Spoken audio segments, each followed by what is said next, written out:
Hello everyone.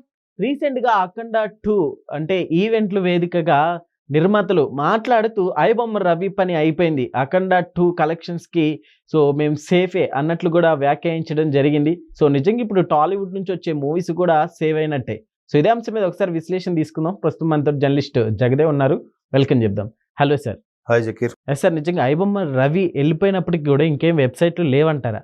అంటే అలా చెప్పలేము. ఇప్పుడు మూవీ రూల్స్ అని Yes, ఏవో అవును. రకరకాలు ఉన్నాయి కదా. సో అంటే మాక్సిమం ఒకరిని పట్టుకోగలిగారు. ఇంకా చాలా ఉన్నాయి. మేబీ ఆయన కూడా దగ్గర దగ్గర ఒక 20-30 సైట్ల వరకు కూడా పెట్టుకొని లాంచ్ చేసి పెట్టుకున్నాడు. బప్పం ఇవన్నీ ఉన్నాయి. ఈ రెండే తెలుసు. మిగతావి ఏమున్నాయో తెలియదుగా. మరోవైపు ఐబొమ్మ రవి ఇన్వెస్టిగేషన్లో చాలా విస్తుపోయే వాస్తవాలు ఒక్కొక్కటిగా చెప్తున్నాడంట, లీక్ చేస్తున్నాడు.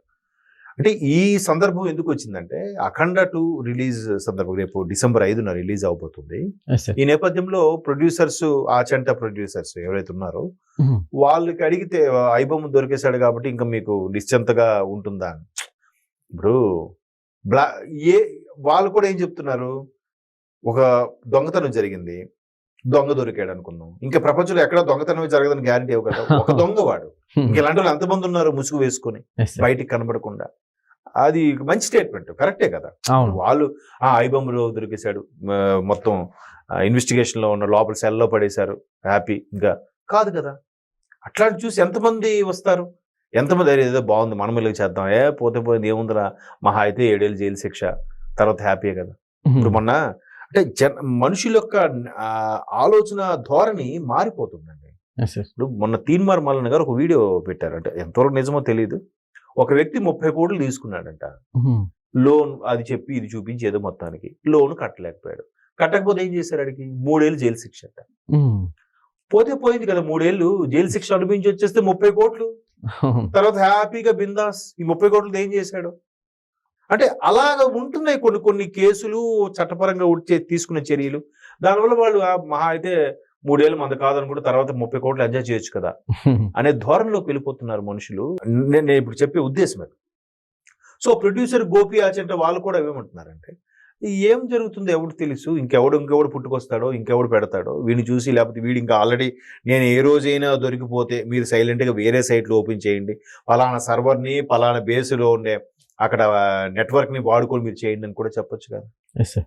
అంటే చాలా అంటే శతకోటి ఉపాయాలకి అనంతకోటి దరిద్రాలు అన్నట్టుగా ఏదో ఒకటి పుట్టుకొస్తుంది. వీటన్నిటికీ చెక్ పెట్టాల్సింది ఎవరు, చేయాల్సింది ఎవరు, అధికారుల Mhm. కాదే, మళ్ళీ అల్టిమేట్ గా ప్రజలే. Yes. ఆ ఐబొమ్మ రవి అంతగా చేయడానికి కారణం ఏంటి, అరే నా కొన్ని లక్షల మంది చూస్తే ఐబొమ్మ ద్వారా సినిమాని, అందులో ఆయన ప్రమోట్ చేసే 1x బెట్ ఏదో బెట్టింగ్ యాప్స్ ఉంటే వాటికి ఏ ఒక్కడైనా అట్రాక్ట్ అవ్వపోతాడా, Mhm. వాడు 1 లక్ష 2 లక్షలు పెట్టి తగలెట్టుకోపోతాడా. 1 లక్ష 2 లక్షలు ఏంటి, 20 లక్షలు 30 లక్షలు తగలబెట్టుకొని సూసైడ్ చేసుకునే వాళ్ళు కూడా ఉన్నారు కదా. Yes, sir. అవును. ఎంత బెనిఫిట్ చేస్తున్నాడు వాళ్ళకి, వాళ్ళ దగ్గర నుంచి ఎంత తీసుకుంటున్నాడు.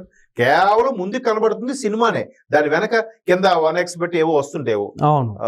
ఎవరో మొన్న ఫోన్ లో చూస్తుంటే నేను చూశాను, ఇదేంటిది అంటే అది యాడ్స్ అండి అన్నట్టు అంటున్నారు. ఫోన్ లో చూస్తుంది. ఓకే. మెట్రోలో వెళ్తుంటే ఒక రోడ్డు ఫోన్ లో చూసుకుంటున్నాడు ఆల్రెడీ.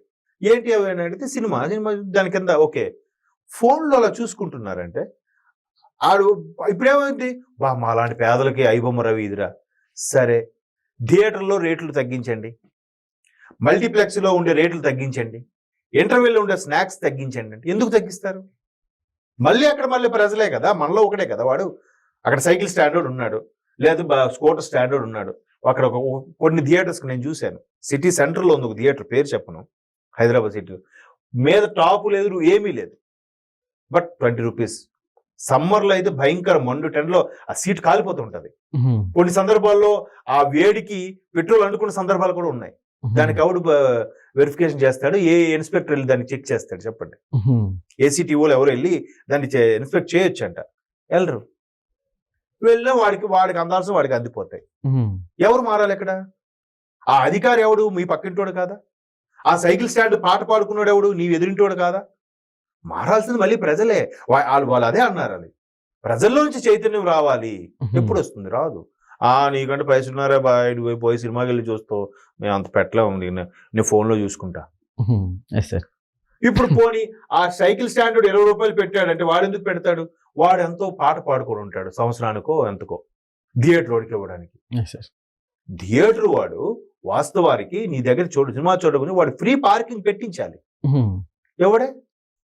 షాపింగ్ మాల్స్ కూడా ఫ్రీ పార్కింగ్ ఇవ్వాలి. ఆ మధ్యన గవర్నమెంట్ చేసింది, షాపింగ్ మాల్ ఫ్రీ పార్కింగ్ ఇచ్చారు కొన్నిటికి. ఇంకొన్నిటికి ఏం చేస్తున్నారు, పార్కింగ్ ఇస్తాము, మీరు పైన కొన్న షాపులు ఏదో ఒక షాపులో మీరు బిల్లు చూపిస్తే మీకు ఇక్కడ పార్కింగ్ రిసిప్ట్ ఇవ్వము, బిల్లు చూపించకపోతే ఫైన్ 20 రూపాయలు ఛార్జ్ చేస్తామని చెప్తున్నాడు. తెలివిగా వాళ్ళు ఏం చేస్తున్నారు, ఈ మాల్స్ లో వీటందరూ సెక్యూరిటీ వాళ్ళందరినీ వేరే భాష వాళ్ళని పెట్టడం. అందరికీ ఆ భాష రాదుగా, అందరూ ఆర్గ్యూ చేయలేరుగా. మనం ఒకటంటే వాడు హిందీలో అంటాడు, వాడు ఏదో భాష చెప్తాడు, అర్థం కాదని చెప్పి ఎందుకు ఆడితో గొడవ అని చెప్పి 20 రూపాయలు ఇచ్చి వెళ్ళిపోతున్నారు. ఇది ఒక టెక్నిక్ మళ్ళీ. సో ఇక్కడ మారాల్సింది ఎవడు? Common theatre ఓనరా? పార్కింగ్ కూడా? లోపల సమోసాలు అమ్ముకునేవాడా? లేదా సినిమా చూడడానికి వచ్చినవాడా? సినిమా చూడడానికి వచ్చినవాడు, అరే బయట 10 రూపాయల సమోసా నువ్వు 30 రూపాయలు అమ్ముతున్నారా, నేను కొనని చెప్పి వెళ్ళిపోవచ్చుగా. ఒకడు వెళ్తాడు, మిగతా 20 మంది కొంటారు. ఆ పోరా పక్క నువ్వు కొనపోతలేదు అనే బూతులు మాట్లాడే పరిస్థితి కూడా వస్తుంది. సార్ ఇప్పుడు ఐబొమ్మ రవి అంటే ఐబొమ్మ లేదు కాబట్టి ఎంతో కొంత కాస్త సేవ్ అయినట్టే కదా. ఏమండి చెప్పాను ఇంతకు ముందే, అది కాకపోతే ఇంకోటి వస్తుంది, ఇంకేదో వస్తుంది. ఇప్పుడు అదే అంటున్నారు కదా, జనాలు కూడా రిసోర్సెస్ వెతుక్కుంటున్నారు. ఐబొమ్మ క్లోజ్ అయిపోయిందా, లేదా వేరే ఇంకో ఐబొమ్మ కాకపోతే ఈ బొమ్మ అంటాడు, ఈ బొమ్మ కాకపోతే జెడ్ బొమ్మ అంటాడు. ఏదో కొత్త పాత అడ్రస్లు మార్చి మళ్ళీ రిలీజ్ చేస్తున్నారు. ఏదో ఒక విధంగా చూసాడు, లేదా ఎవడో ఒకడు పాకెట్ లో ఫోన్ పెట్టుకొని వెళ్ళి దాన్ని రికార్డ్ చేసుకుని వస్తున్నాడు. అసలు థియేటర్లకు ఫోనే అలౌ చేయకూడదు అలాంటప్పుడు. ఇంకెవడు వస్తాడు? రాడు. పోనీ ఎందుకు అంత కాస్ట్ పెడుతున్నారంటే ఎవరైనా అడగగలరా? మేము ఎంత కాస్ట్లీ పెట్టి కట్టాం, మాకు మరి రెంట్ రావద్దా అంటాడు మల్టీప్లెక్స్. మేము ఎందుకు టికెట్ల రేట్లు పెంచాలంటే, మరి బాబు మేము డైరెక్ట్ హీరోలకు ఒక్కొక్కడు 100 కోట్లు ఇస్తున్నాం స్వామి, మేము మరి హీరోకి పైసలు ఇవ్వాలంటే మరి ప్రొడ్యూసర్ బతకాలంటే రేట్లు పెంచొద్దా అంటాడు. ఎవరు కరెక్ట్? 100 కోట్లు ఏంటండి, వేసుకునే కోట్లు అవన్నీ. 200 కోట్లు ఏంటండి ఒక్కొక్క హీరోకి? ఎవరు సొమ్ము సార్ ఇది? సో ఇంక ఇదిలా మాట్లాడుకుంటుంటే ఎన్డీఏ టాపిక్ కాదు ఇది. అల్టిమేట్ గా అందరూ మారాలి, అందరూ. ఆ మార్పు అనేది రాదు. ఇంక ఇది మేబీ కలికాలమేమో. ఒకవేళ ఎవరికి ఏమని అన్నా కూడా ఒక్కొక్కడికి ఆవేశం, పౌరుషం. ఇప్పుడు రోడ్డు మీద వెళ్తున్నాము, వాడు ఆటో వాడు ముందుకు ఇలా పెట్టుకొని చూసుకొని మధ్యలో వెళ్తుంటాడు, ఫాస్ట్ గా వెళ్తాడు. ఆర్న్ వేసి వెళ్తే వెళ్ళొచ్చు కదా, అంత దారి ఉంది కదా అంటాడు. నువ్వు అడ్డగా వెళ్తున్నావు రోడ్డు మధ్యలో. ఇంకొకటి ఇలా డ్రైవ్ చేసుకుంటూ వెళ్తాడు. అరే బాబు ఆర్న్ వేస్తుందంటే ఏ క్యా అంటున్నాడు. అంటే నువ్వు పోతే పో, నువ్వు వెళ్ళి ఇంకోటి గుద్దుతావుగా. ఎవరు చెప్పాలి? యావదిన ఎవరిది? ప్రజలే మారాలి. మారరు.